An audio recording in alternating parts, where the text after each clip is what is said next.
한국형 미사일 방어 체제가 이스라엘보다 강합니까?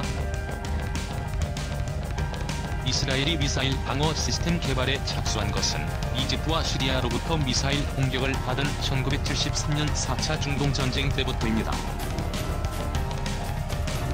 위협을 느낀 이스라엘은 독자 기술 개발에 들어가는 한편 미국과 협정을 맺어 기술과 자금 지원을 얻었으며 다윗, 에로우 모두 미국과 공동 개발하게 됩니다.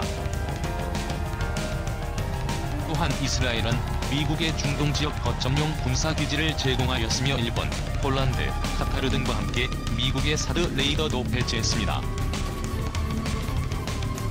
이스라엘의 3단계로 이루어진 현존 세계 최강의 미사일 방어 시스템을 잠시 살펴보면 첫 번째로 아이언돔이 있습니다.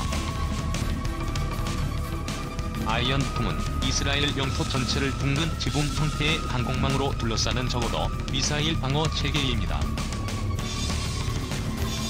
사거리 4에서 70km 내의 단거리 미사일, 로켓 등에 대한 방어 무기로 분당 최대 1,200개의 표적을 요격할 수 있습니다.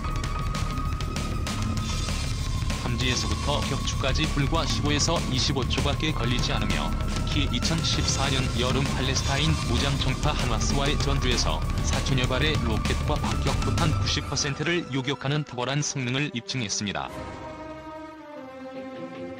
이런 아이언돔보다 높은 고도의 정미사일을 요격하는 것은 2016년 3월에 배치된 마법의 지팡이로도 알려진 바입니다. 최대 296km 거리의 미사일을 요격하는 시스템으로 최고 요격고도는 40km입니다. 최고 속도 마하 6의 속도로 적이 로켓포, 항공기, 순항미사일은 물론 탄도미사일, 유도미사일까지 모두 요격이 가능합니다. 적외선 이미지 및 RF 탐지기를 이용하는 이중 추적 장치로 악천 후에도 높은 요격률을 보입니다.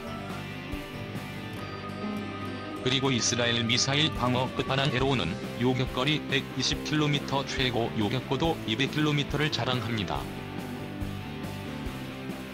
4에서 8개의 수직 미사일 발사대를 갖추고 있습니다.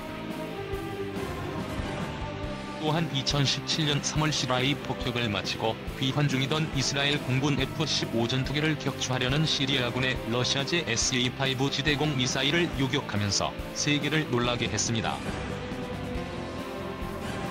사실 이스라엘은 지금도 이란의 사거리 2000km짜리 탄도미사일, 레바논과 팔레스타인 무장정파인 헤즈볼라와 하마스 등의 중단거리 미사일과 로켓포 등의 공격에 전 국토가 노출돼 있습니다. 하지만 이스라엘은 이 위협을 방치하지 않고 노력해 결국 단단하고 완벽한 현존 최강의 자체 방어력을 갖춘 것입니다. 이제 우리나라 이야기를 해보겠습니다. 우리나라의 1차 북핵 위기가 시작된 때가 90년대 중반입니다. 이미 그때부터 북한이 우리를 어떻게 위협할지 결정된 것이었습니다. 그런데도 우리나라는 긴 시간을 허무하게 보내고 이제야 방어망을 만든다고 합니다. 현재 우리 군 가진 것은 미국서 사온 최대 요격 고도 15km 팩2팩트리어뿐입니다. 내년부터 들여올 팩3와 자체 개발한 천공도 20km 정도에 불과하고 개발 중인 L3도 최대 60km입니다. 고각 발사되는 북한군의 무수단, 노동미사일을 막을 수단은 없습니다. 이스라엘 국방비는 160억 달러로 우리 절반도 되지 않습니다. 그런데도 미사일 방어력은 하늘과 땅 차이입니다. 이스라엘은 국민이 돌돌 뭉쳐 미사일 방어에 수십 년을 달려왔습니다. 반대로 우리나라는 하루가 다르게 증강되는 북한의 미사일을 바라보며 정치 싸움만 해왔습니다. 원래 팩3를 들여오려 했으나 미국 MD에 편입될 우려가 있다고 일부러 성능이 떨어지는 팩2를 들여왔습니다. 그리고 그걸 뒤늦게 개조한다고 1조 원을 낭비했습니다. 이스라엘은 엄청난 노력을 통해 하층 미사일 방어체계를 모두 구축했습니다. 그런데 우리나라는 현재 사드 배치 하나만을 놓고 치열한 논쟁을 벌이고 있습니다. 이전술 핵무기 재배치나 핵무장 등에서부터 중국과의 대화까지 모두 사드와 중국 그리고 북한에만 초점을 맞추고 있습니다. 물론 우리나라도 2025년까지 킬체인과 한국형 미사일 방어 계획을 완성한다는 계획을 세웠습니다.